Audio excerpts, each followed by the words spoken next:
마르코가 전한 거룩한 복음입니다. 예수님께서는 주간 첫날 새벽에 부활하신 뒤 마리아 막달레나에게 처음으로 나타나셨다. 그는 예수님께서 7 마귀를 쫓아주신 여자였다. 그 여자는 예수님과 함께 지냈던 이들이 슬퍼하며 울고 있는 곳으로 가서 그들에게 이 소식을 전하였다. 그러나 그들은 예수님께서 살아계시며 그 여자에게 나타나셨다는 말을 듣고도 믿지 않았다. 그 뒤 그들 가운데 2 사람이 걸어서 시골로 가고 있을 때 예수님께서 다른 모습으로 그들에게 나타나셨다. 그래서 그들이 돌아가 다른 제자들에게 알렸지만 제자들은 그들의 말도 믿지 않았다. 마침내 11 제자가 식탁에 앉아 있을 때 예수님께서 나타나셨다. 그리고 그들의 불신과 완고한 마음을 꾸짖으셨다.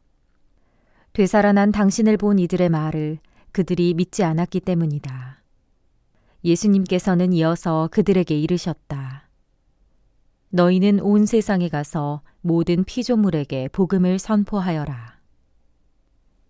주님의 말씀입니다. 참 예수님, 사목국 교육지원팀 이정민 비오입니다. 오늘 복음은 마르코 복음의 마지막 장이에요. 16장 결론 부분입니다. 이 결론 부분의 내용은 핵심은 예수님의 부활입니다. 이 부활은 그리스도교 신앙의 출발이자 정점이자 핵심입니다. 우리 주님의 부활을 이야기하지 않고서 신앙에 관한 모든 이야기는 아무 의미가 없습니다. 예수님의 부활 안에서 이제 우리는 죽음의 노예가 아니라 하느님의 거룩한 백성이고 자녀임을 부활하신 그리스도께서는 선포하십니다. 이 얼마나 감사하고 또 감동적인 선포입니까? 그런데 과연 우리는 이 기쁜 소식, 감동적인 선포, 우리 마음에 잘 받아들이고 있습니까? 또 이 기쁜 소식 때문에 다시 한번 힘을 내고 복음의 가치대로 살고 있습니까? 그냥 매년 돌아오는 전례니까 잘 지내는 정도, 이 정도가 아닐지 좀 성찰해 봅니다. 그런데 복음 장면 약간 흥미롭습니다. 좀 다소 충격적이기도 합니다. 왜일까요? 부활하신 예수님께서 가장 먼저 만나신 사람이 마리아 막달레나라고 복음은 말하고 있기 때문이에요. 읽어볼게요. 예수님께서는 주간 첫날 새벽에 부활하신 뒤 마리아 막달레나에게 처음으로 나타나셨다. 그는 예수님께서 7 마귀를 쫓아주신 여자였다.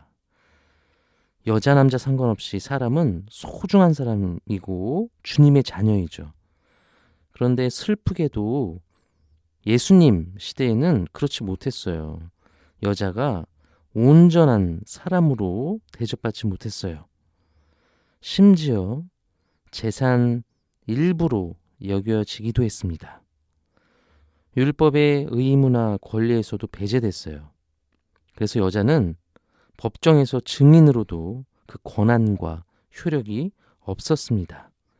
자, 이제 이 맥락을 우리가 이해하고 다시 복음의 장면을 바라봅시다.